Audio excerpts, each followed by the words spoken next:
Y bueno, comenzar hablando un poco acerca de las disciplinas espirituales. Ustedes lo han mencionado, vivimos en un mundo que prioriza las emociones por encima de todo. El sentimiento está por encima de todo y parece que la disciplina es lo menos apreciado. Tal vez comenzar hablando de cuáles son las disciplinas espirituales y cuál es la relación que estas disciplinas espirituales tienen con la piedad. Y quien quiera puede comenzar. Bueno, yo creo que hay un número de esas disciplinas espirituales, unas más conocidas que otras, pero definitivamente la oración de la cual ya hablamos es una de esas disciplinas espirituales. La lectura de la palabra y la meditación de la palabra, que son dos cosas diferentes. Tengo que leerla primero, pero yo creo que mucha gente lee la palabra, no medita sobre la palabra, o pasa tiempo en la palabra, pero no pasa tiempo con Dios. Esas dos cosas no son exactamente las mismas. El ayuno es algo que ha sido reconocido por mucho tiempo y es quizás de las disciplinas espirituales las menos practicadas. Pero pudiéramos hablar de otras, como confesión de pecados, o no sé si llamarle rendición de cuentas, donde puedas tener a alguien con quien conversar y poderle abrir tu mundo interior. Yo creo que mucha gente cae porque no se atreve a hablar, a confesar, a pedir ayuda, y ya cuando viene a pedir ayuda ya es muy, muy tarde. Yo creo que hay otra de esas disciplinas espirituales. La forma de practicarlas va a variar de persona a persona. Yo creo que mucha gente piensa en la disciplina de la oración, por ejemplo, como algo que tú haces temprano en la mañana. Pero lamentablemente para mucha gente, por lo menos esa ha sido mi experiencia, es como que te conectas como un celular a la fuente en la mañana y luego te desconectas el resto del día. Y el celular se va descargando, y yo no creo que esa es la mejor forma de llevar a cabo una disciplina de oración, por así decirlo. La palabra me llama a orar sin cesar, de manera que la oración debiera ser, guardando la diferencia, pero tan natural como el respirar. Yo debo orar a lo largo del día según mis circunstancias van ocurriendo. Y esa oración no tiene que ser necesariamente extensa. Yo creo que se necesitan esos momentos, pero a veces entre un paciente y otro que voy a ver, yo hago una oración y le pido a Dios por sabiduría por este nuevo caso que parece complejo. Y creo que Dios oye esa oración tanto como cuando oro por media hora o más. Entonces, bueno, hay varias. Yo no quiero hacer un monólogo de esto, pero está la oración, la lectura de la palabra, la meditación de la palabra, la confesión, quizá la rendición de cuentas, y hay otras que realmente ustedes quieran mencionar. Me alegro que hayas usado el término disciplinas espirituales y no medios de gracia. No es que esté teológicamente incorrecto, pero a veces me da la impresión de que medios de gracia puede sonar como un poco católico romano, como si la gracia viniera a través de tuberías. Nosotros tenemos que pensar en las disciplinas espirituales como la respiración, como decía Miguel. Yo no respiro para merecer la vida, yo respiro porque si no respiro me muero. Y las disciplinas espirituales son las que me conectan con el Señor, porque sin Él me muero. No estoy hablando de perder la salvación, estoy hablando de que nosotros necesitamos estar conectados con el Señor para que la vida espiritual florezca, y eso solamente ocurre a través de las disciplinas espirituales. Miguel mencionó varias. Yo quiero concentrarme en una de ellas, y es la lectura diaria de la palabra de Dios. En Primera de Pedro, capítulo 1, el apóstol dice que nosotros fuimos renacidos, o sea, cada uno de nosotros nació de nuevo por medio de una simiente incorruptible que es la palabra de Dios. La palabra de Dios produce el nuevo nacimiento. Y el punto es, según Pedro, que la misma palabra que produce nueva vida en Cristo es la que alimenta y fortalece esa vida. No hay atajos, no hay otro medio. Y por eso es que inmediatamente después de decir fuimos renacidos por medio de la simiente incorruptible de la palabra de Dios, Pedro dice: desead como niños recién nacidos la leche espiritual no adulterada, para que por ella crezcáis para salvación, si es que habéis gustado la benignidad del Señor. Nosotros debemos, los cristianos, desear la leche de la palabra como un niño recién nacido desea la leche de su mamá. Ahora, cuidado, hermanos, Pedro no está hablando aquí de un nuevo creyente que necesita la palabra.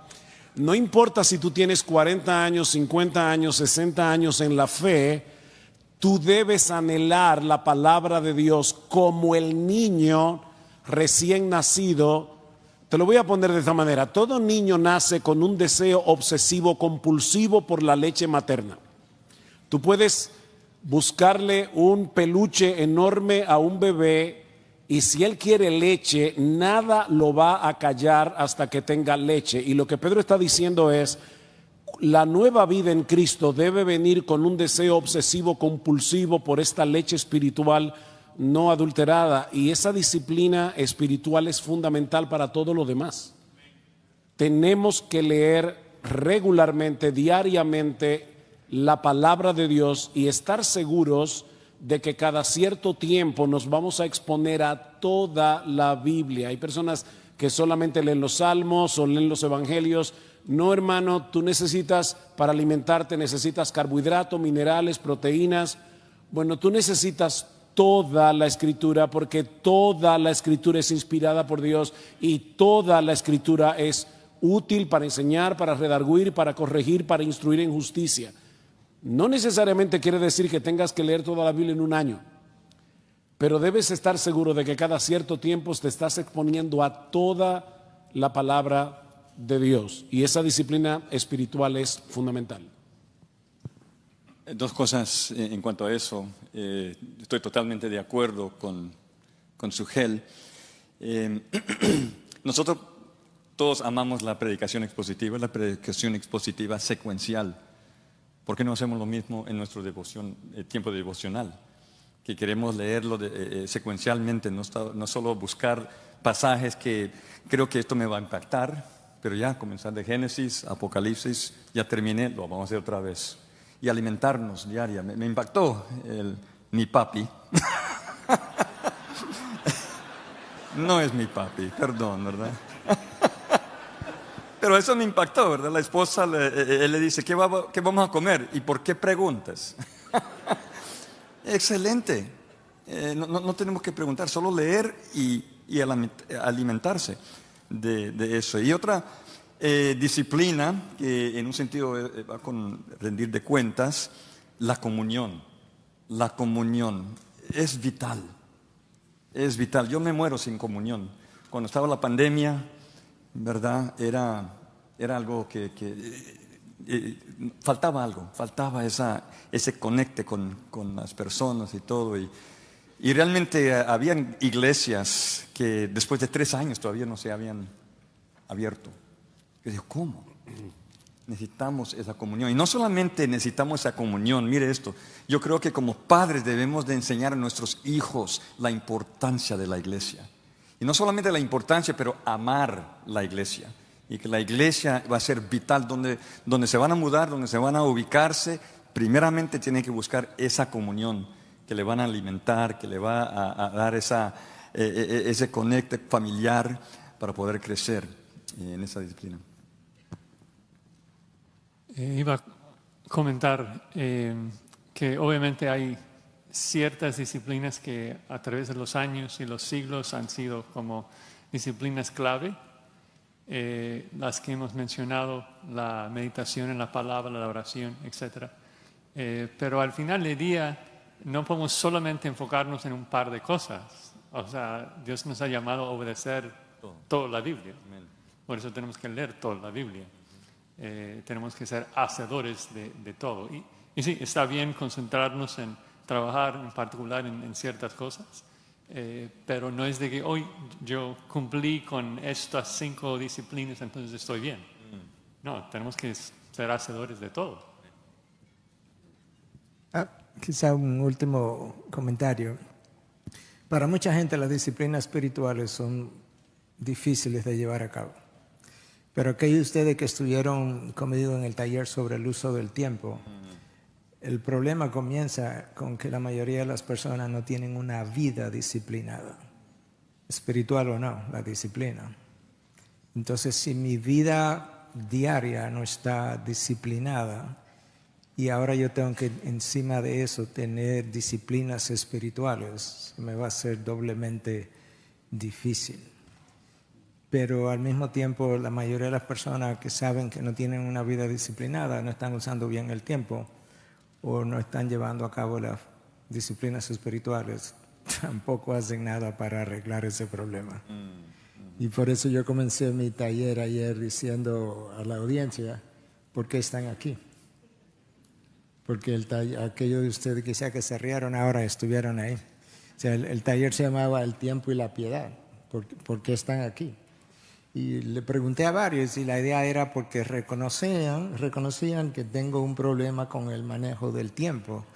Bueno, pero la próxima pregunta sería, ¿y qué has hecho? Porque ese es el problema del paciente diabético, que él sabe que tiene su azúcar alta, pero él sigue comiendo lo que no debe. Y del paciente obeso, que sabe que tiene que rebajar, pero él sigue sin mantener una dieta. O sea, nosotros necesitamos, cuando reconocemos el problema, nosotros necesitamos tomar una decisión para corregir el problema. Y en este caso, para cristianos debiera ser más fácil porque Dios nos dio la tercera persona de la Trinidad para que more en nosotros y discipline nuestra vida. Él simplemente quería como agregar eso. Quizás podemos añadir la palabra perseverancia, que está incluida en eso de la disciplina. Hechos 2:42, y perseveraban en estas áreas: la palabra, la doctrina, la oración, el compañerismo y en la Santa Cena. El enfoque es en la perseverancia. Y esto de la perseverancia es muy importante porque incluye perseverar en las aflicciones que nos vienen. Si no estamos acostumbrados a eso, vivimos en un mundo muy difícil, lleno de aflicciones, tribulaciones, y todo lo que vive en este mundo tiene que perseverar o muere. Si no vence, muere. Y el cristiano debe adoptar este modo de vivir, que vamos a perseverar en todo lo que Dios quiere que hagamos. Esto de no darse de ser vencido, sino de perseverar. Es parte de pensar de la disciplina. Cuando vienen aflicciones, eso es de perseverar, no dejarse vencer, que incluye entonces en la palabra disciplina la perseverancia. Y no olvidemos que en el Nuevo Testamento el contexto histórico de todo lo que acabamos de decir era en la vida de la iglesia local. Siempre el Nuevo Testamento da por sentado que un cristiano, todas estas disciplinas se llevan a cabo en el contexto de la iglesia local. No existían en el Nuevo Testamento cristianos como hoy día ahí relegados en algún rincón. Todo esto es en el contexto de los unos a los otros. Había normalmente una iglesia por ciudad. Recuerdan las cartas ahí en Apocalipsis a las 7 iglesias. La iglesia en Éfeso, no la primera iglesia bautista, la segunda iglesia bautista de Éfeso y la evangélica libre de Éfeso. Era una, y te tenías que aguantar y practicar ahí los unos a los otros. Y recordar también que en esa época no tenían el privilegio de tener acceso a una Biblia o 2, 3 en formato digital o impreso. Y cuando Pablo dice la palabra de Cristo mora en abundancia en vosotros, era hacer un esfuerzo constante, deliberado, de estar recordando lo que aprendían cuando se les leía, les explicaban la Escritura, cuando se congregaban, lo cual era otro gancho, por así decirlo, para que estuvieran congregándose, porque no tenían Biblia en su casa. No era como nosotros que, bueno, voy a leer la Biblia al rato, luego en el carro, lo que sea. Entonces, es un factor esencial recordar esto, que no podemos aunque seamos muy disciplinados en términos personales, no podemos vivir la vida cristiana de manera aislada. Tenemos que practicar los unos a los otros, el ministerio del Espíritu a través de otros, como dice el hermano MacArthur, Cristo viene a mí a través de todos ustedes, en la persona del Espíritu, en el don espiritual que da cada cristiano. Entonces, todo esto que estamos hablando se da por sentado que tiene que ser en la vida de un cristiano integrado, inmerso en la vida de una iglesia local. De otra manera, no vamos a poder crecer espiritualmente como Dios manda. Sí, pensaba que podríamos ir ahora hablando un poco de, tal vez no de cada disciplina, pero alguna de ellas, algunos aspectos prácticos de ella. Pero antes de entrar a ese punto, hablaban hace un momento de, ok, el Señor me llama a orar, el Señor me llama a disciplinarme en la lectura, en el ayuno, congregarme. ¿Cómo hago? ¿Cuál es un consejo para lidiar cuando no tengo el deseo de hacerlo? ¿Aún así tengo que hacerlo o me convierto en un legalista si es que de todos modos lo hago? Hablemos, por ejemplo, de la oración. El Señor me llama a que ore y no tengo el deseo de hacerlo. ¿Cómo puedo lidiar contra ese deseo? ¿Y cómo debo de entender esa ausencia de deseo de orar, ¿no? Bueno, eso sería la motivación exacta para orar. Confesarlo, ¿verdad? No tengo el deseo, Dios, ahí estás orando, ¿verdad? Y ore, Dios, quiero este deseo y ahorita no lo tengo, pero ahí comienza a hablar con Él. Sí, y como dijo el pastor Miguel, es algo, esto significa el orar sin cesar. No es, ok, voy a tomar 3 horas y orar, tengo una lista y todo eso, que es bueno, no es malo, ¿verdad? Pero durante el día lo que el corazón está cargado, el corazón, ¿verdad? No tiene, está decaído, no tiene ese deseo, propicio tiempo para orar. Propicio tiempo para orar. En ese momento, Dios, usted sabe mi corazón.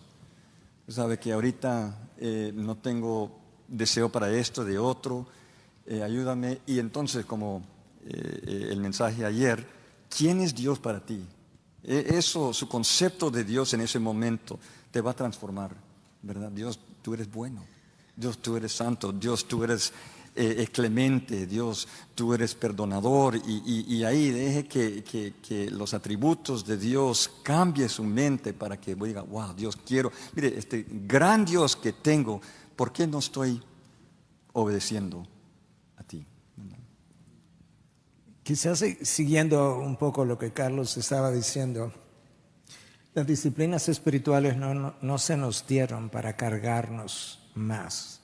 Entonces, abordarlas de manera legalista no creo que está complaciendo a Dios. Es posible que alguien tenga media hora de oración o devocional al día y que haya un día que no se sienta bien, físicamente tiene fiebre o cualquier otra razón, anímicamente no está bien. Y Carlos mencionaba, suponte que voy a Dios y le digo, Señor, mira, en este momento no me siento bien por esto, hasta anímicamente no es mi mejor momento de orar, pero perdóname y pon en mí el deseo de orar quizás más tarde. Vamos a suponer, me tomó 1 minuto y medio, oré, le hablé a Dios con sinceridad y le pedí su ayuda. Entonces yo creo que muchas veces nosotros convertimos las cosas en rutinas legalistas porque no vamos a pedir la ayuda. Una de las cosas que a mí más me gusta hacer es confesarme, que ahorita no hablamos de la confesión de unos a otros, pero confesarme con Dios para mí es una disciplina. Yo creo que me confieso con Dios todos los días, porque no creo que ninguno de nosotros vive un día sin pecar. El pecado no es simplemente algo que yo hago, es algo que yo soy. Entonces yo creo que casi todos los días al final del día yo comienzo por ahí, Señor, perdóname por las cosas que sean. Quizá hay cosas que recuerdo y otras que no estoy recordando, pero sé que no he vivido el día perfectamente. Pero no lo hago dándome latigazos tampoco. Por eso Cristo fue a la cruz y murió por mis pecados. Si voy donde el Señor y le digo, Señor, mira, en el día de hoy he sido sumamente orgulloso, el Señor no va a decir, no me diga, yo no me había percatado, wow. Y, el Señor lo más probable es que me diga, me alegro que vengas, lo vi ilustrándolo, ¿verdad? Me alegro que vengas, lo vi todo el día, estaba esperando a ver si iba a venir, pero has venido al sitio correcto, porque has venido al único lugar donde tú puedes encontrar ayuda. Y yo tengo que ver a Dios como que está por mí, eso es lo que dice Romanos, que Dios está por mí. Y si está por mí es porque Dios tiene siempre en mente mi mayor bien. Entonces las disciplinas espirituales debieran ser ejercitadas con eso en mente, que Dios está por mí en el ejercicio de esas disciplinas. Y tenemos que practicarlas. Debiéramos tener tiempos planificados de hacerlo. Pero tienen que ser cosas también como más orgánicas. De diferentes formas. Yo creo que la noche de ayer o antes de anoche mi esposa y yo no teníamos deseos de cenar, pero dijimos luego nos vamos a levantar y vamos a tener hambre, vamos a comer algo y comimos algo. Pero quizás no voy a hacer esa noche con relación a la oración, una oración de 45 minutos. No tengo el deseo, pero necesito orar y confesarle eso a Dios y decirle mañana en la mañana dame otra disposición para poder orar, pero gracias porque puedo confiar en ti. Yo creo que esto tiene que ser algo más orgánicamente vivido, y lo mismo con la lectura de la palabra. La lectura de la palabra, y ahora estoy como brincando algo porque preguntabas por la oración, pero para mí, en ocasiones oigo que tú tienes que leer la palabra para ti y tienes que leer la palabra para preparar sermones o clases de forma distinta. Yo no sé cómo eso se hace, porque para mí entrar a la palabra es siempre devocional, es siempre para conocer a Dios, es siempre para que me cambie a mí, es siempre para verme en el espejo. Y luego entonces que me veo en el espejo, que Dios me hable, ahora yo puedo tener algo que decirle a otros. Pero yo creo que son todas estas reglas que nos hemos autoimpuestos, que no necesariamente la palabra define, que a veces nos crean más problemas. Yo creo que el estudio de la palabra siempre debiera ser devocional, a veces más profundamente, a veces con la intención de que sabes que vas a dar una clase o un sermón, pero tiene que tocar tu mente, tiene que tocar tu corazón. Porque no hago nada predicando un sermón que a mí no me tocó. No voy a tener ni el ánimo, ni el entusiasmo, ni la motivación, ni la iluminación, ni voy a tener a Dios siquiera. Entonces me viene solamente con relación a otra de las disciplinas espirituales para volver a caer en que eso tiene que ser más orgánico y menos legalistamente como a veces se ha practicado, pero... Lo que iba simplemente a añadir es que Miguel hablaba de esa indisposición que uno puede tener por un problema físico. Pero no podemos olvidar que también hay una indisposición que viene por causa del pecado que mora en nosotros. Claro. Y estaba pensando en Romanos 7, cuando el apóstol Pablo dice, cuando yo quiero hacer el bien, yo hallo esta ley, yo descubro esta ley, que el mal está en mí.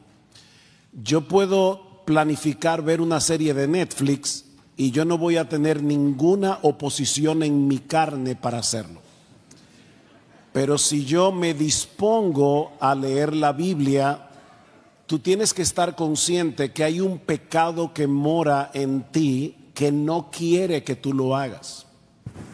Cuando llegue el domingo puede haber muchas razones, y no son físicas, me refiero a razones espirituales, por la cual no congregarte. El problema es que la Biblia dice no te dejes de congregar, Hebreos capítulo 10. Entonces, yo no puedo pensar que porque no tengo deseos de congregarme, si voy a la iglesia soy un hipócrita.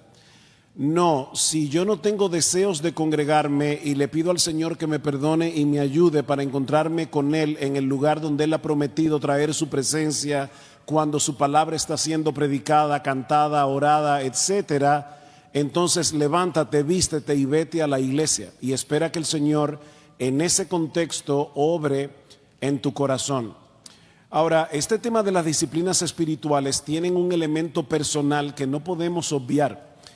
Cuando yo era nuevo creyente, yo aprendí el término devocional. Tengo que hacer mi devocional diario.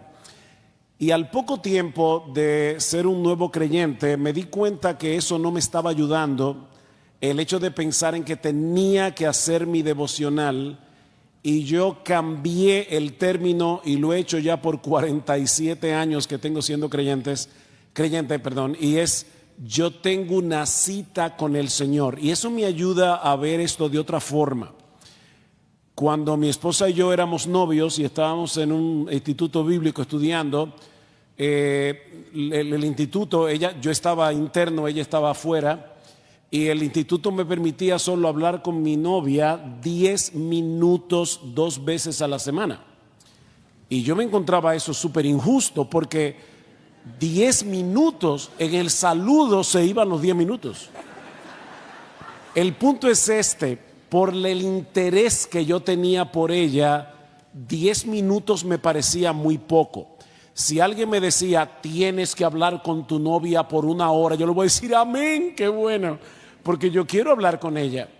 En la misma medida en que cultivamos una relación personal deleitosa con el Señor, la disciplina espiritual va a ser más orgánica, porque es que yo necesito oír su voz, yo necesito hablarle, yo necesito derramar mi corazón, más aún cuando estoy en uno de esos momentos de aridez, donde estoy como el salmista que dice: como el ciervo brama por las corrientes de las aguas.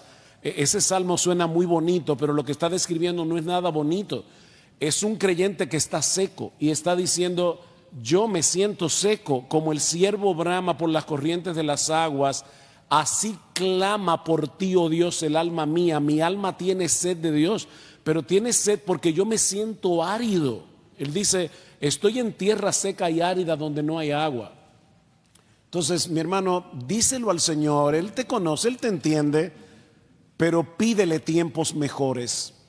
Pídele tiempos mejores. Señor, por favor, pon pasión en mi corazón por ti, porque en este momento no lo percibo. No lo percibo. Pero voy a ir a tu palabra, porque es allí. Yo siempre pienso en la Biblia como el parque en el que yo me encuentro con Jesús. O sea, es el parque, ahí yo voy y me encuentro con Jesús. No es simplemente para: ya leí mi Biblia, check, ya oré, check, ya. No, esa es la forma legalista de leer la Biblia. No, Señor, me quiero encontrar contigo. Honestamente, no tengo ningún deseo de leer la Biblia, no tengo ningún deseo de orar, y no es porque estoy enfermo, es porque no quiero, es porque mi carne se opone. Pero yo sé que es cerca de ti que mi corazón va a comenzar a arder. Así que en vez de alejarme de ti y pasarme 2 horas viendo reels en Netflix, en Instagram y todo eso, yo creo que John Piper tiene razón cuando dijo que él cree que Dios en su soberanía permitió que Steve Jobs inventara los iPhones para demostrar que sí tenemos tiempo para leer la Biblia y orar. Porque, hermanos, ¿cuántas horas pasamos con el aparatico? Los teléfonos inteligentes no nos hacen más inteligentes. Cuidado. La palabra de Dios te va a dar la sabiduría que tú necesitas y te va a acercar al Señor.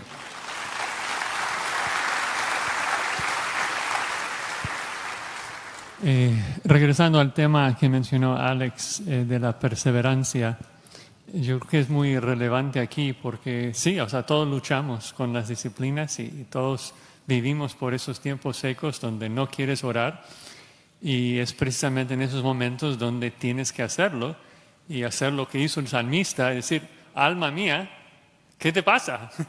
Alma mía, ¿por qué te abates? Dios es bueno y tenemos que predicarnos a nosotros mismos. Y lo otro es de que a veces pensamos de que si no podemos hacer una disciplina de manera perfecta, entonces no podemos comenzarlo. Y eso es un gran pecado, un gran error. Sí es cierto de que es pecado orar sin gozo, porque debo gozarme en que estoy orando al Señor. Pero es un pecado mayor no orar. Entonces voy a orar hasta que Dios conteste mi oración y me da gozo. lo mismo en la palabra. A veces estamos leyendo la Biblia y no sentimos nada. Y tenemos que implorar que el Señor nos dé ese gozo y que nos ayude a hacerlo para su gloria y disfrutarlo. Porque no queremos hacerlo de manera legalista, queremos hacerlo con gozo, pero si el gozo no viene, seguimos luchando, ¿no? Y yo creo que parte de eso es de que ha sido enseñado entre muchas iglesias de que todos los pecados son iguales. Santiago 2 habla de que cualquier pecado nos condena al infierno. Entonces la gente piensa, bueno, ya que codiciar una mujer en mi mente es fornicación, es igual que fornicar en mi cuerpo, pero no es igual. Es un pecado mayor fornicar con tu cuerpo. Entonces, lo mismo aplica en esas disciplinas, de que obviamente tienes que arrepentirte perfectamente. Dios lo demanda, pero si no lo haces, es importante hacer tu mayor esfuerzo, ¿no? Creo que lo mismo aplica con esas disciplinas, de que obviamente no voy a practicarlas perfectamente, pero tengo que esforzarme por hacerlos lo mejor que puedo. Y perdón, volviendo otra vez al tema de la comunión unos con otros, no es simplemente que vayas delante del Señor y le digas abiertamente, Señor, no tengo deseos, por favor ayúdame. Es que si tú ves que estás en un período de aridez, busca creyentes en tu iglesia y dile, por favor, ora por mí. Yo quiero que me ayudes orando por esto. De hecho, yo tengo la convicción, y estoy aquí con un grupo de predicadores, pero yo tengo la convicción de que predicar es un acto de adoración. Y por lo tanto, cuando yo estoy predicando y yo no percibo en mi alma esa pasión y ese calor de hablar de la gloria de Cristo, yo me preocupo. Y recuerdo que hace unos meses atrás prediqué un domingo y me sentí muy seco en el púlpito. Al otro domingo me pasó lo mismo. Y yo vine delante de mis pastores y les dije, yo necesito que ustedes oren por mí. Yo quiero poder examinarme a mí mismo, pero también necesito que ustedes, que son mis pastores, me pastoreen, porque algo está pasando en mi corazón y no sé lo que es, no puedo identificarlo. Pero búscate otro creyente que ore contigo y aun que te dé tal vez tips de cosas que él está haciendo que te puedan ayudar. ¿Cómo tú lo haces? Ayúdame, dime. Porque para eso es que está la iglesia. Como decía Luis, el cristianismo no se hizo para que tú lo hagas todo aislado, tú solito. La comunión con los santos es vital aquí. Quizás también en la palabra disciplina se incluye esto del hábito, que convierte lo que es necesario para la piedad, se convierte en hábitos. Daniel, por ejemplo, el hábito de orar 3 veces al día. Cuando pasaron la ley que no iba a orar, dice el texto que era su hábito y oró. Lucas 4, era el hábito de Jesucristo ir a la sinagoga el día sábado. Era su hábito. Para que la disciplina entonces sea algo normal, algo que nos gusta, tiene que hacerse un hábito. Un hábito. El hábito es el aceite y la grasa en nuestras vidas que lo hace más fácil, más sencillo, con menos dificultad, algo que nos gusta. La clave es cómo se va a hacer un hábito. Se hace un hábito cuando primeramente reconocemos lo que es importante en la vida y anotamos las prioridades en nuestras vidas. Cada uno de nosotros somos diferentes, somos individuales. Mis prioridades no son las de usted, son personales. Lo que yo deseo en mi vida, lo que necesito, que son importantes para mí, hago esa lista. Y luego, segundo, las pongo en la práctica cada día. cada semana, cada mes. Y las hago hasta que se hagan un hábito. Ahora es un hábito. Y estas cosas son de suma importancia. Voy a hacer lo que me gusta, lo que tengo ganas de hacer. La palabra ganas es una palabra latina, pero enfoca lo que yo deseo, lo que me gusta. Van a ser mis prioridades, lo que es necesario. Y las hago hasta que se hace un hábito.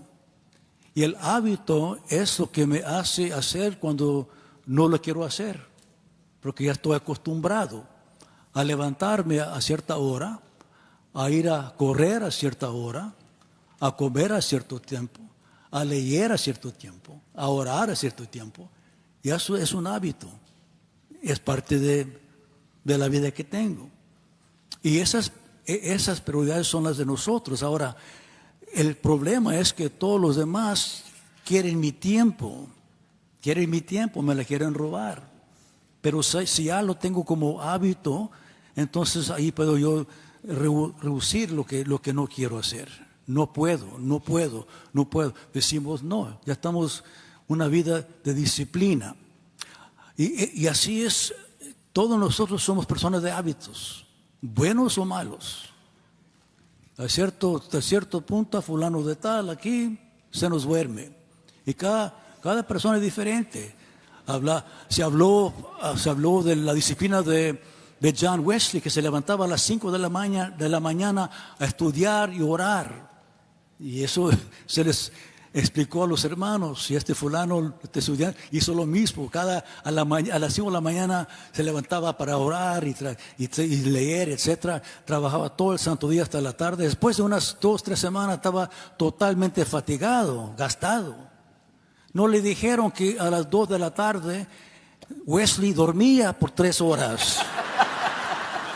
¿Qué es eso,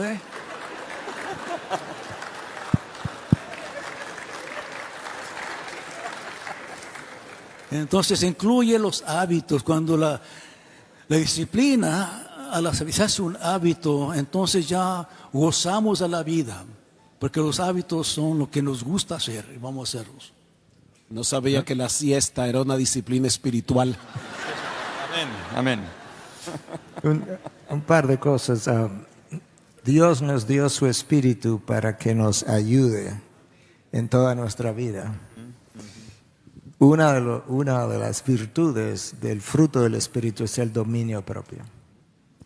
De manera que en la medida en que el fruto del espíritu se desarrolla en mí, el dominio propio será mayor y el dominio propio me va a ayudar a llevar a cabo estas disciplinas espirituales.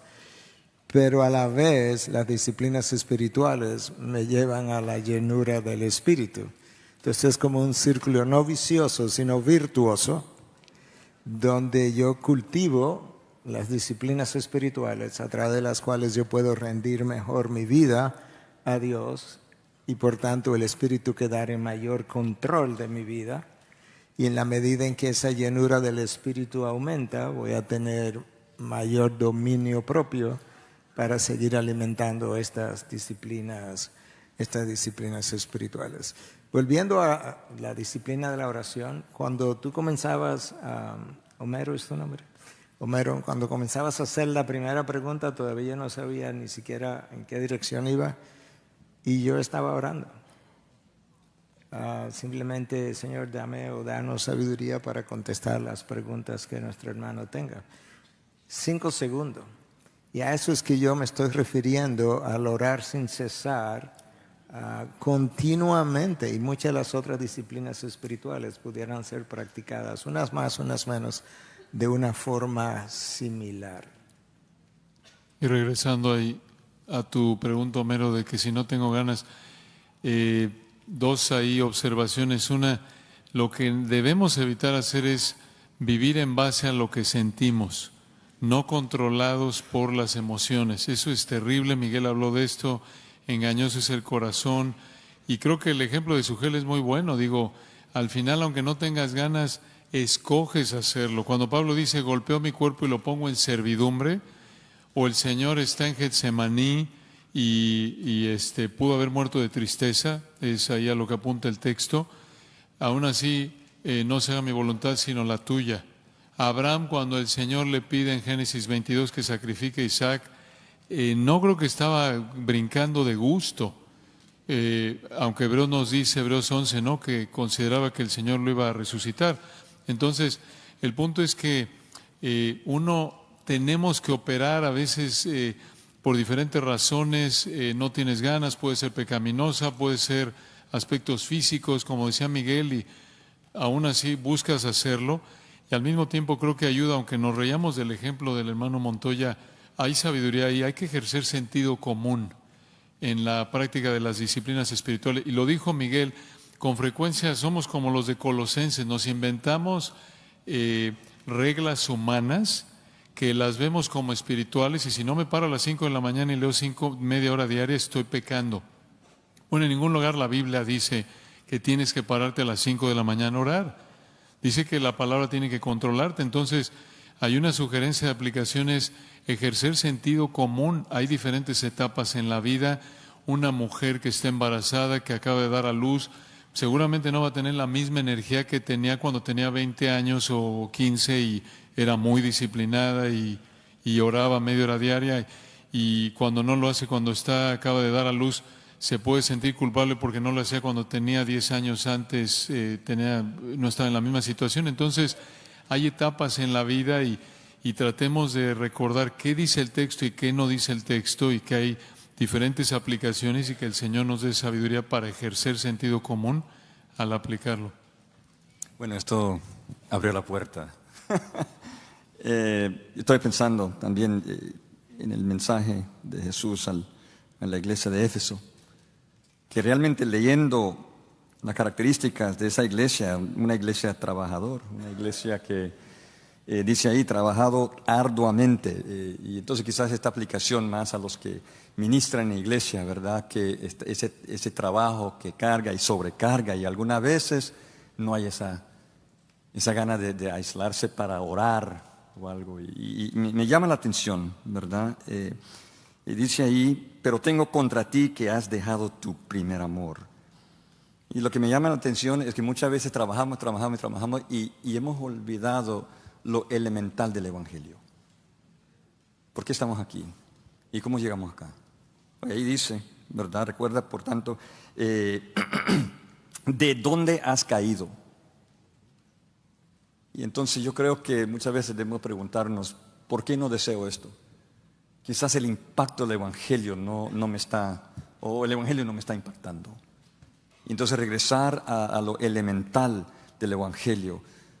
Cristo murió por mí y ahora estoy salvo para siempre. Para siempre. Entonces, y bañarse en esa gran verdad y deja que eso incremente su amor, regresar a ese primer amor a Cristo quien te salvó.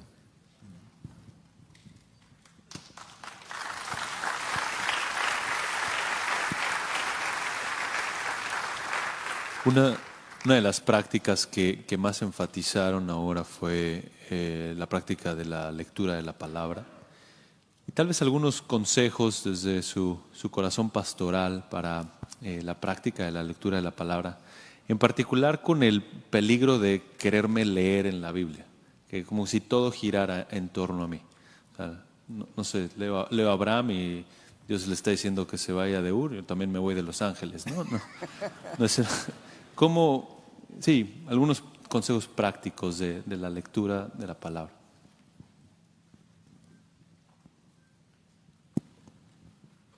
Bueno, como te dije, que para mí me ha funcionado muy bien el hecho de leer la Biblia secuencialmente. Y yo tengo ahí comentarios mientras lo estoy leyendo para ver qué realmente está ahí, no meter mis pensamientos y esto, ¿verdad? Y tratar de ver también el panorama de todo, ¿verdad? Y increíble cómo uno puede ver, por ejemplo, en el Antiguo Testamento, digamos que estamos en Levítico y uno dice que es un buen libro para poder ayudarle a dormir, ¿verdad? Porque uno lee y no me está haciendo nada. Pero reconociendo ¿verdad? Que lo que está pasando en Levítico, Cristo lo cumplió. Entonces, hacer ese conecte a Cristo, ¿verdad? Y entonces eso me alegra. Eso me alegra ver todo esto. Y yo sé que al leer esto, esos israelitas estaban esperando esa promesa cumplida, ¿verdad? Y esa promesa llegó y me ha salvado a mí. Otra vez regresando al Evangelio, ¿verdad? Entonces, verlo no solamente, como dijiste, solo ¿qué hay aquí? Para mí quizás no hay algo directamente aplicable, pero en una manera indirecta me lleva a Cristo. Me lleva a Cristo. Entonces yo creo que eso es una excelente manera. Creo que la pregunta tenía más que ver con cómo crear ese tiempo o hábito de lectura de la palabra todos los días o de la manera que sea. Pero yo creo que hay otras prácticas a la hora de leer la palabra que yo creo que pueden ser de mucha ayuda para mucha gente. Por un lado, yo quiero leer la Biblia, pero yo quiero que la Biblia me lea a mí. Y yo creo que la Biblia me lee a mí mejor de lo que yo leo la Biblia. Y yo sé que se habló, creo que fue el pastor Montoya que hablaba del espejo de que habla Santiago. Cuando yo entro a la Biblia, yo quiero que sea un espejo, yo quiero verme, no para que me mande a mudar, como tú mencionabas, pero yo quiero verme en eso que estoy leyendo, cómo yo estoy, dónde yo estoy, qué bien estoy.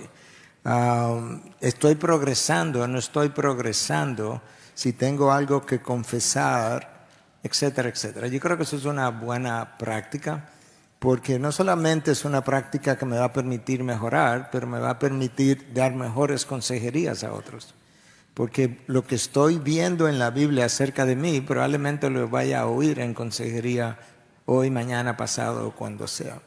La segunda práctica que a mí me ayuda mucho es que aprendí hace muchos años atrás que la Biblia es básicamente, no es un libro acerca de los hombres, aunque está llena de historia de hombres, es acerca de Dios. Entonces, yo no quiero salir de un texto de la Biblia hasta que yo no haya visto los atributos de Dios reflejados en esa historia. Si es la historia de Abraham con Isaac y demás, yo no quiero aprenderme la historia de Abraham, Isaac y simplemente salir de ahí con la historia que conocí. Yo quiero ver el Dios que proveyó el sacrificio tal cual Abraham pensó que ocurriría, el Dios proveedor. Yo quiero ver el Dios que movió a Abraham a hacer esto. Pero también yo quiero ver al Dios que le pidió a Abraham que hiciera esto como 37 años después o más de haberle hecho la promesa. De manera que Dios tenía como 35, 40 años trabajando en Abraham para que Abraham tuviera la fe de poder hacer un sacrificio. Porque si se lo hubiese pedido al año o a los 2 años, quizás no hubiese podido.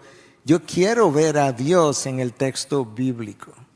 Entonces yo creo que eso es una buena práctica también. No salga, la historia de David no es acerca de la historia de David, es acerca de el Dios que estaba sobre David, creando a David, protegiendo a Israel y usando a David en su persona para sus propósitos.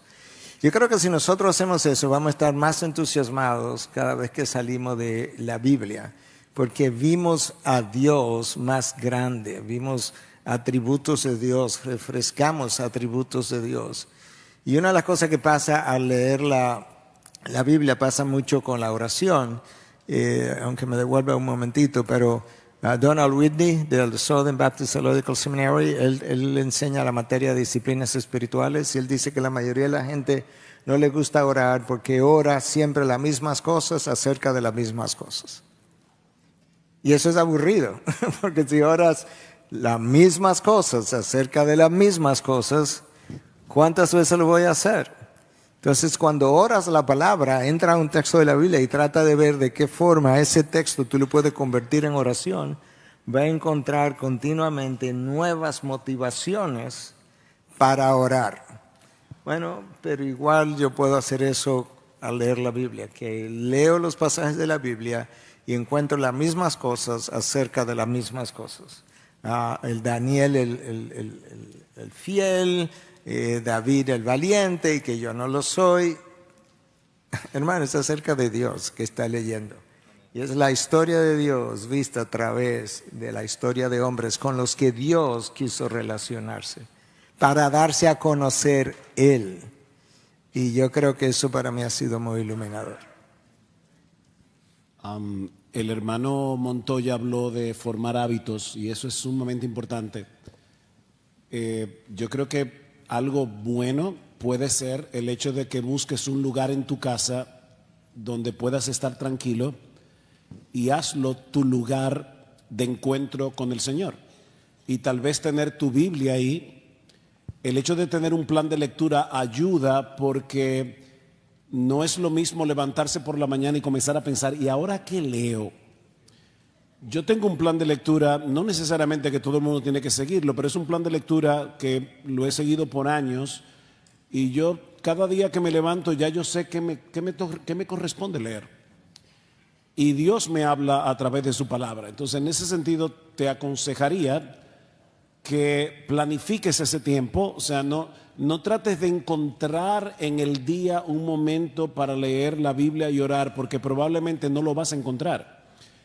Fabrica el tiempo. Yo voy a hacerlo a esta hora, voy a encontrarme con el Señor en este lugar, aquí voy a tener los implementos, si un himnario, si mi Biblia, etcétera. Pero lo otro que iba a decir era que no sé cuántos pueden estar aquí que son nuevos creyentes. Y uno tiene que tener paciencia en la medida en que uno lee la Biblia y lee la Biblia y lee la Biblia, y entonces uno va haciendo conexiones que van a hacer de la Biblia un libro más apasionante y te van a mostrar más claramente la persona del Señor. A veces uno escucha a un predicador y dice, wow, eso es lo que me frustra, es que yo leí ese pasaje yo no sé cuántas veces y yo no lo vi. Pero no te olvides que ese pastor tiene años leyendo la Biblia, se pasa la semana preparando un sermón. Sigue leyendo tu Biblia, tente paciencia, que a medida que leas la Biblia vas a entender mejor la Biblia, porque el mejor comentario de la Biblia es la Biblia. Por ejemplo, Miguel hablaba ahora de, o no sé si fue Carlos, perdón, que hablaba del tema de encontrarnos con el Señor.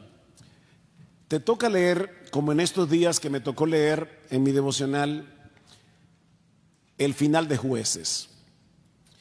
Esa es una de las historias más horribles que hay en las Escrituras.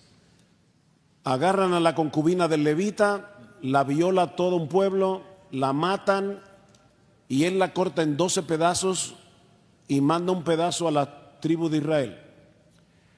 La pregunta es, ¿y dónde está Cristo en ese pasaje? Respuesta, en ninguna parte.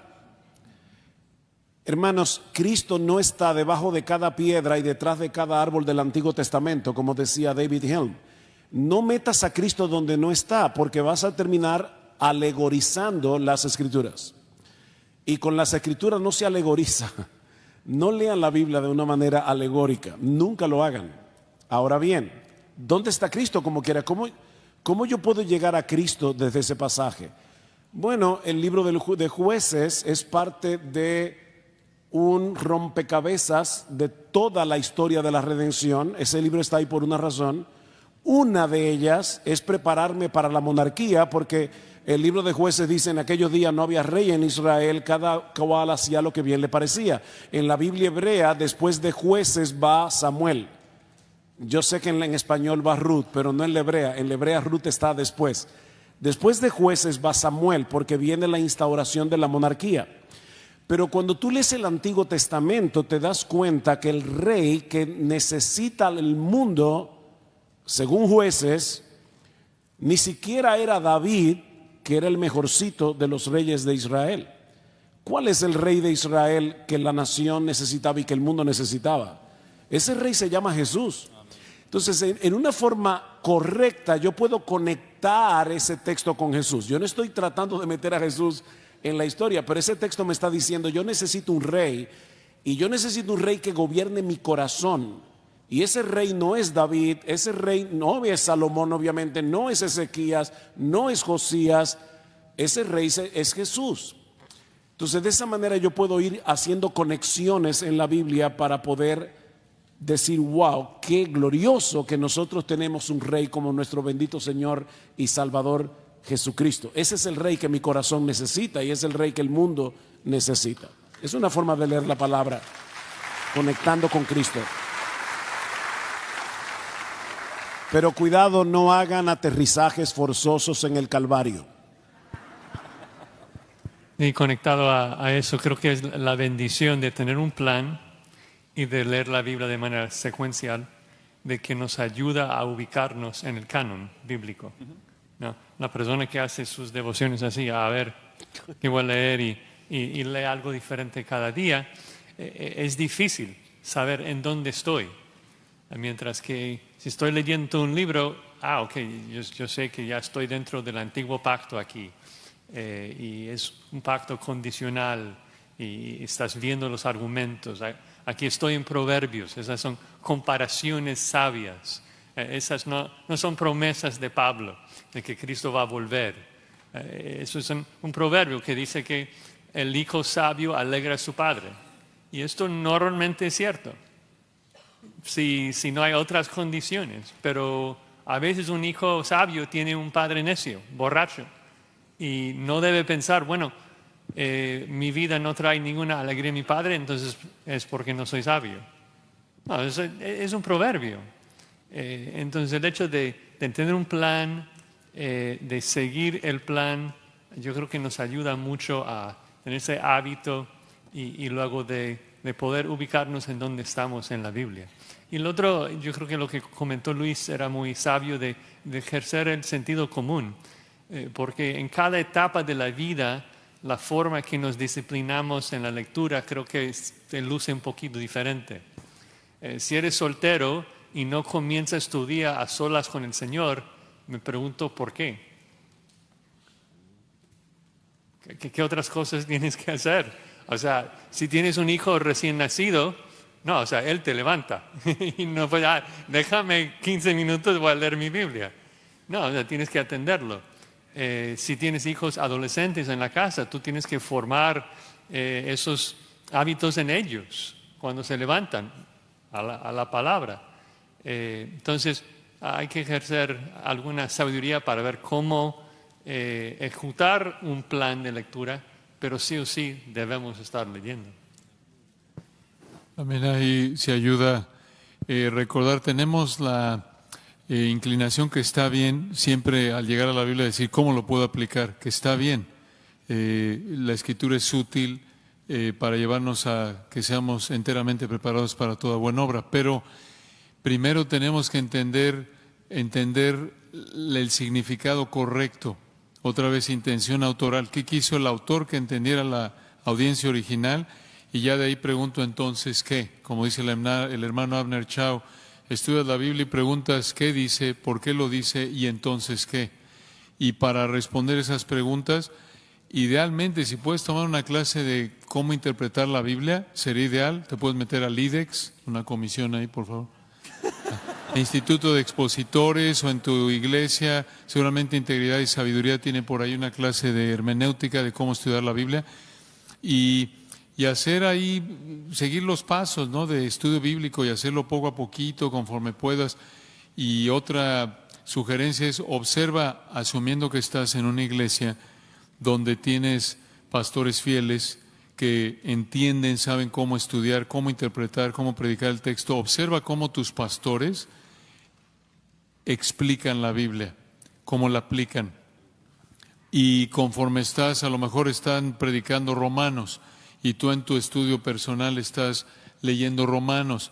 Creo que la mejor manera de sacarle jugo al estudio bíblico, incluso si estás de manera personal, por lo menos de lo que yo creo, es usando un buen comentario que te ayude a entender el texto. Ya hiciste tus observaciones, saca un buen comentario, escucha un buen sermón, para que puedas estar realmente sacándole jugo y te llevas algo y dices, oye, entendí, como dice Sugel, no violé la intención del autor ahí, el tema teológico, pero también hay una aplicación ahí, ¿cómo puedo aplicarlo?, ¿no? Entonces, bueno, algunas ideas.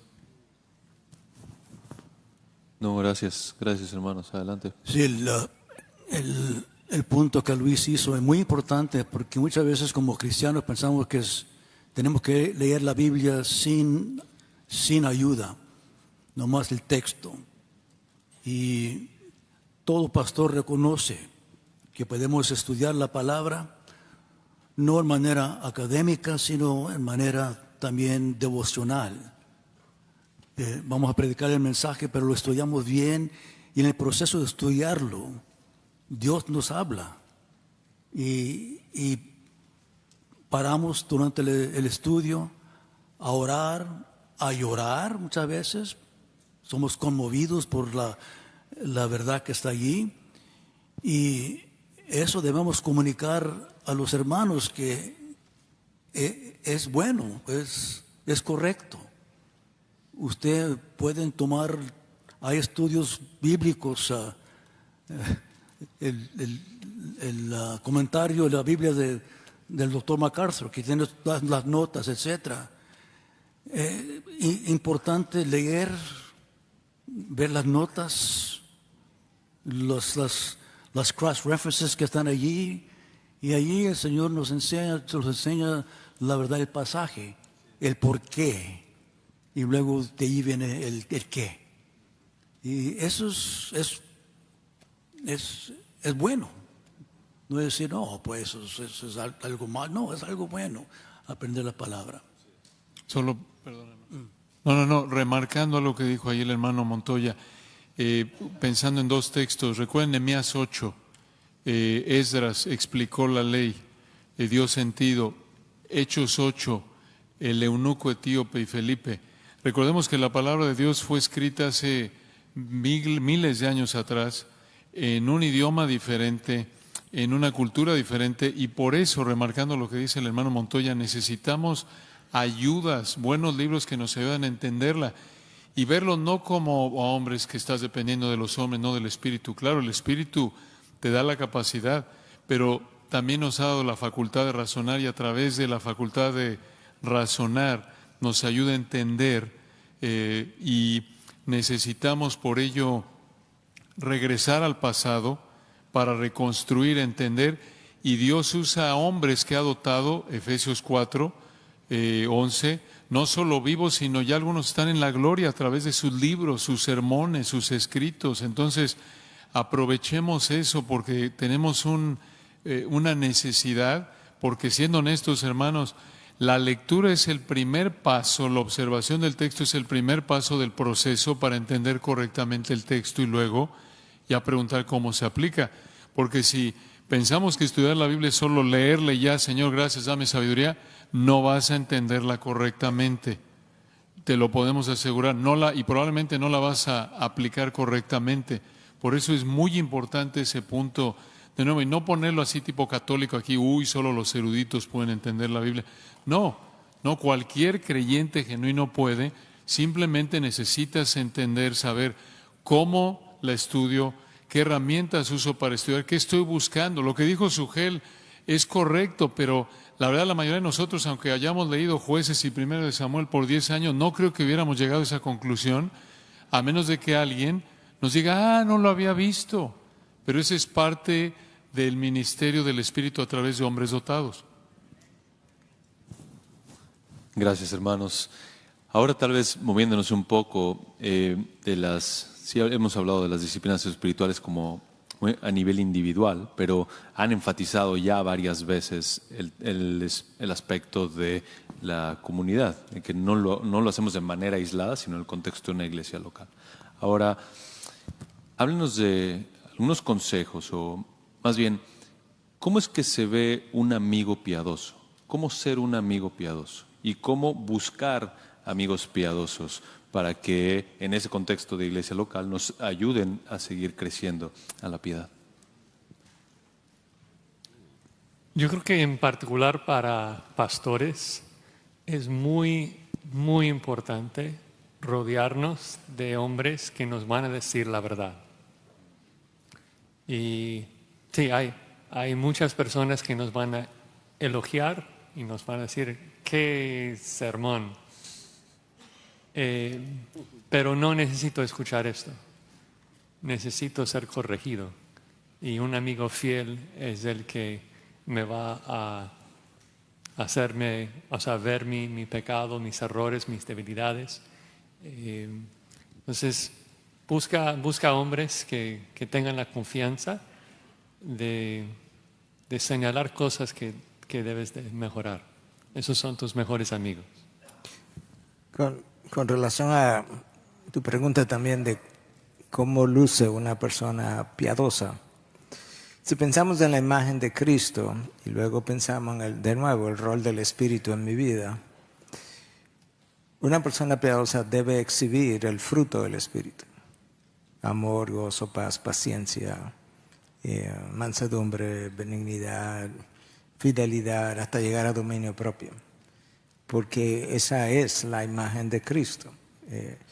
Por otro lado, Cristo dijo: aprended de mí que soy manso y humilde de corazón, y encontraréis paz para vuestras almas. Aquellos que estuvieron conmigo en el taller ayer, y hablamos de cómo la falta de paz y cómo mi preocupación y mi mente dividida y cómo todo eso me hace ineficiente en el manejo de mi tiempo, decíamos que muchas veces parte del problema por qué vivo de esa manera es mi falta de humildad y mansedumbre, porque mi mente muchas veces está preocupada por lo que el otro va a decir, lo que respondí en este panel, lo que pude haber dicho pero no dije, y todo eso tiene que ver mucho con el orgullo. Entonces ahora esta noche no puedo dormir pensando en la corrección que me hicieron y pierdo sueño, mañana estoy cansado, y es como una rueda, por así decirlo. Entonces una persona piadosa, yo creo que luce como Cristo lució, guardando la diferencia. Obviamente es una persona mansa, es una persona humilde de corazón, es un siervo. No es simplemente que sirve, porque yo puedo servir y servir selectivamente a las personas que me caen bien, en los lugares donde más me pueden ver, en las ocasiones que a mí más me convienen. No, un siervo, una persona que es un siervo, sirve todo el tiempo, porque eso es lo que es.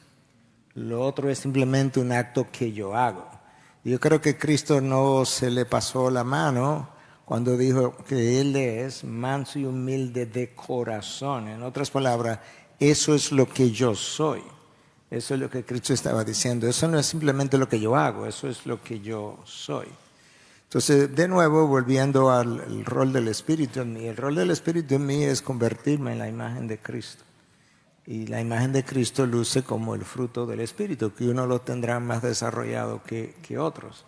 Pero esas son las cosas que yo debiera estar pidiendo, porque ese es el amigo piadoso que me puede ayudar, porque va a saber corregirme, pero al mismo tiempo va a saber entenderme, porque no tengo el grado de santificación que él sí tiene, después de que Dios haya trabajado en él 40 años, y yo tengo 40 horas en la fe cristiana. Entonces yo necesito ese amigo piadoso. Y yo creo que los púlpitos no han hecho tanto énfasis, en mi opinión, puedo ser corregido, en el desarrollo de la piedad, como estamos tratando de hacerlo en esta conferencia. Más bien hemos insistido mucho en el desarrollo de la doctrina. El problema es, como Pablo decía a los Corintios en el capítulo 8 de su primera carta, es que el conocimiento me envanece. Entonces he visto a muchos jóvenes envanecidos por el nuevo conocimiento que han ido adquiriendo, sobre todo cuando salen de iglesias de mala doctrina, de pobre enseñanza, y encuentran como este tesoro de doctrina, y se vuelven entonces sumamente orgullosos o arrogantes, o no tienen paciencia con el otro, cuando Dios tuvo años de paciencia esperando que yo cambiara mi forma de pensar. Entonces yo creo que es vital que insistamos en eso, pero la mansedumbre tiene que ser exhibida desde el púlpito también. Porque Cristo nos dice en Lucas 6:40 que todo discípulo cuando es entrenado bien será igual que su maestro. Y no nos percatamos de que muchas veces estamos replicando en nuestros discípulos lo que nosotros somos. Porque yo puedo enseñar con palabras, pero yo soy más impactado cuando veo cuando veo en acción la persona que dice que Él es lo que es. Puedo ver el Evangelio caminando, puedo ver el Evangelio hecho persona. Y yo creo, voy a coincidir con Bridges cuando lo mencionaba esta mañana, yo creo que yo he oído mucho más el Evangelio de lo que yo lo he visto en personas. O sea, esta persona claramente luce como alguien transformado por el poder del Evangelio. Y yo creo que cuando vemos la vida del apóstol Pablo, donde él habla de cómo ministró entre ellos con lágrimas, cómo ministró entre ellos como una madre que nutre a sus hijos, cómo lloró con ellos, cómo oró por ellos. Yo creo que estamos viendo a un hombre transformado por el poder del Evangelio, y yo creo que necesitamos que nuestras congregaciones y el mundo vean más el poder de transformación del Evangelio. Un solo ejemplo y cierro. Yo tengo una pareja en la iglesia, se casaron como inconversos, ella se convierte rápidamente, pero está casado con un inconverso. Él es, en el momento, hace ya años atrás, él era mujeriego, él era borrachón, le gustaba el trago. Y ella, en su nueva piedad, comienza a hacer su rol de mujer piadosa. Y un día él le dice que quiere invitarla a cenar. Y la invita a cenar. Le dice, mira, yo estoy aquí porque tengo un par de cosas que decirte. Número 1, yo tengo un amante. Número 2, yo quiero salir de ella. Número 3, yo quiero que tú me ayudes a salir de ella. Y número 4, la razón por la que te digo todo esto es porque yo no sé lo que tú tienes, pero lo que tú tienes yo lo quiero porque nadie puede querer a un perro como yo. Este es el poder del Evangelio. Eso es lo que la gente tiene que ver en nosotros. Que el Evangelio cambia a personas hasta el punto que el otro lo ve y dice, yo no sé lo que tú tienes, pero lo que tú tienes yo lo quiero. Volviendo a cómo lo usa una persona piadosa.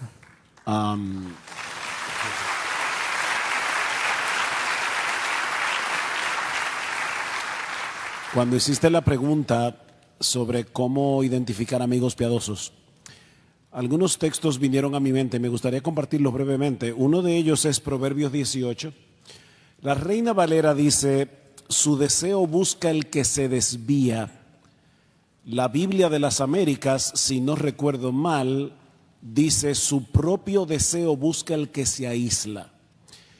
Cuando tú no tienes amigos, probablemente es porque estás buscando tus propios deseos. Tú no quieres que nadie te rete y que aún te pueda decir en amor, mira, eso no está bien.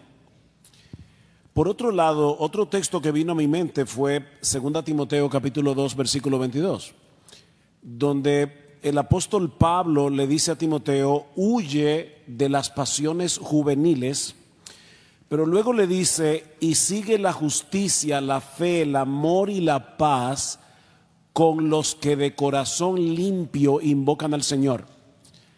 De nuevo, no es algo individualista, o sea, su propio deseo busca el que se aísla, Proverbios 18, y aquí tenemos a Pablo diciéndole a Timoteo, Timoteo, junto con aquellos que temen al Señor, busca la justicia, la fe, el amor, la paz. Y el tercer texto que vino a mi mente fue 2 Corintios capítulo 7, y ese texto siempre me llama la atención.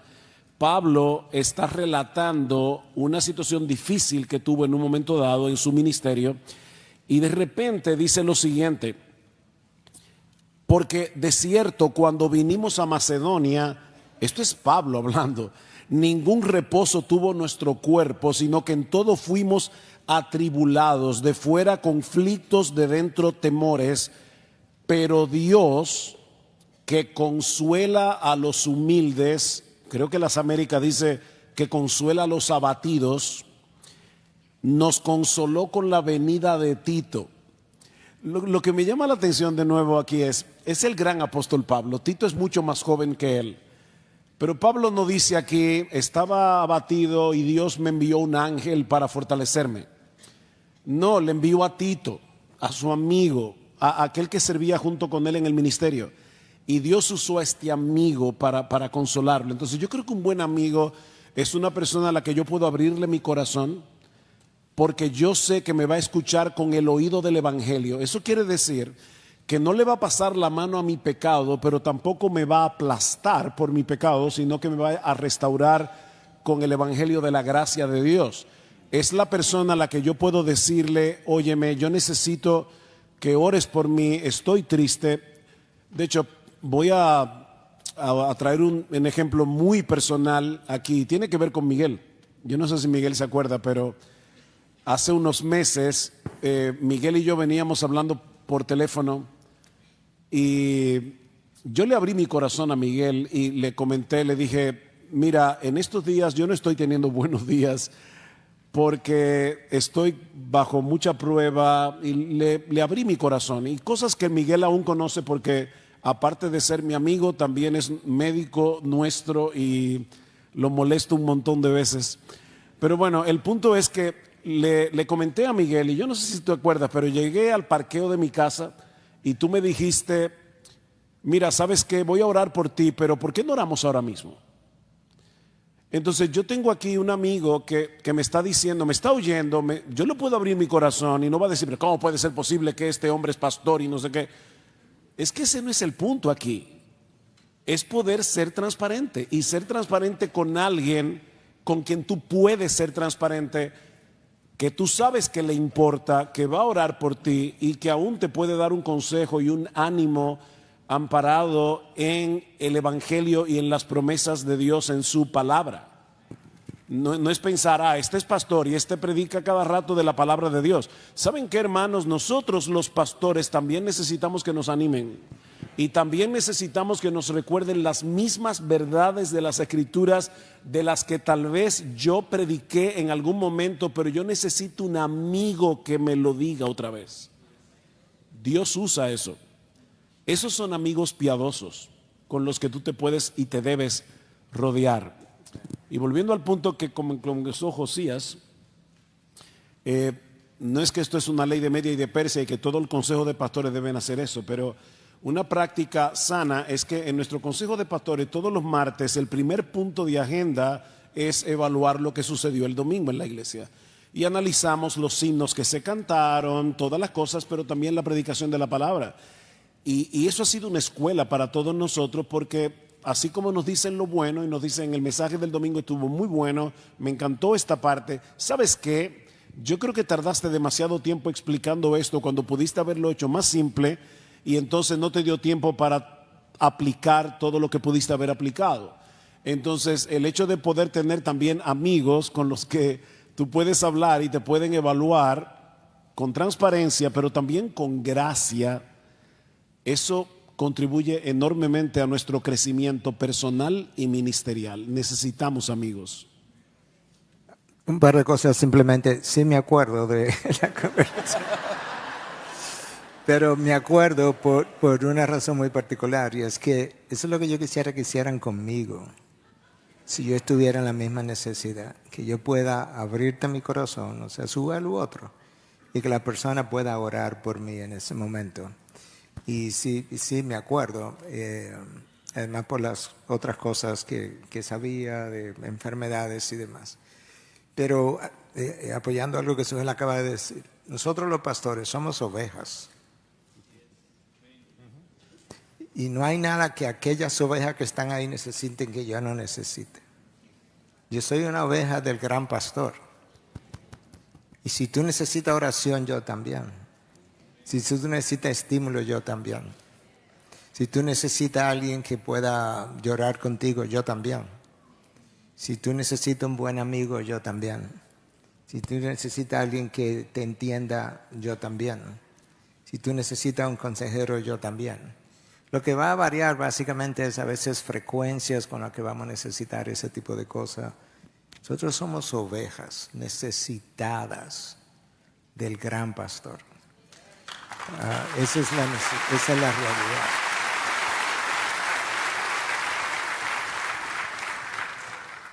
Una manera de resumirlo sería buscar gente que te ayude a ser más obediente a Dios. Y el único lugar donde vas a encontrar a esas personas es en la iglesia local. Y un ejemplo de esto es Jonatán con David. Ahí recuerdan en 1 de Samuel 23, cuando estaba David siendo perseguido por Saúl. Nos dice el texto que 1 Samuel 23, 16 al final, Jonatán fortaleció su mano en Dios, fortaleció la mano de David en Dios y lo hizo al recordarle lo que Dios iba a hacer con él, al recordarle la palabra de Dios. Esa es una gran ilustración de cómo tenemos que tener una relación centrada en el Señor y en su palabra. Y de nuevo, por eso es tan importante ahí encontrar gente, primero nosotros estar bien con el Señor para que amemos la iglesia local y de ahí el Señor traiga a nuestra vida gente que ama la iglesia y se alimentan mutuamente, se retroalimenta ese amor. Y de ahí para los solteros, eso es como un criterio para encontrar con quién casarte. Si Dios no te ha llamado a ser soltero, buscas honrar al Señor y de ahí identificas a la persona que te ayuda a honrar al Señor y oras por ello y como hombre obvio la buscas, toma la iniciativa, como mujer respondes. Pero el punto es que, en resumen, con los que invocan el nombre del Señor de corazón limpio, como decía Sugel. Sugel mencionaba que necesitamos escuchar a veces la misma verdad de que nosotros a veces ya enseñamos y predicamos. Tengo a alguien cercano en la iglesia, yo le llevo 20 años, 40 años de edad y somos muy cercanos, es casi como una hija, pero en ocasiones ella me ha dicho, bueno, pastor, te voy a dar una cucharada de la misma medicina que tú me has dado anteriormente. Y me recuerda algo, de manera que nosotros necesitamos ser recordados.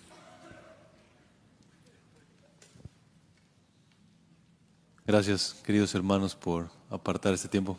Traigo un montón de más preguntas, pero ya se nos fue el tiempo. Gracias por animarnos con la palabra, por animarnos en este mismo tema de la piedad y agradecidos por ustedes, por su ministerio fiel.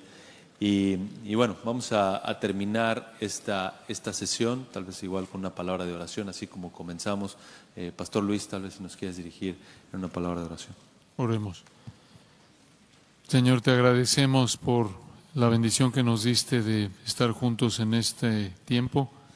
Te pedimos sabiduría en estas áreas.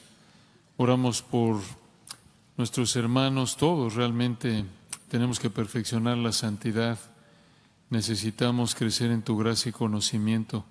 Ayúdanos, Padre, danos entendimiento para poder analizar lo que hemos escuchado, evaluarlo a la luz de tu palabra.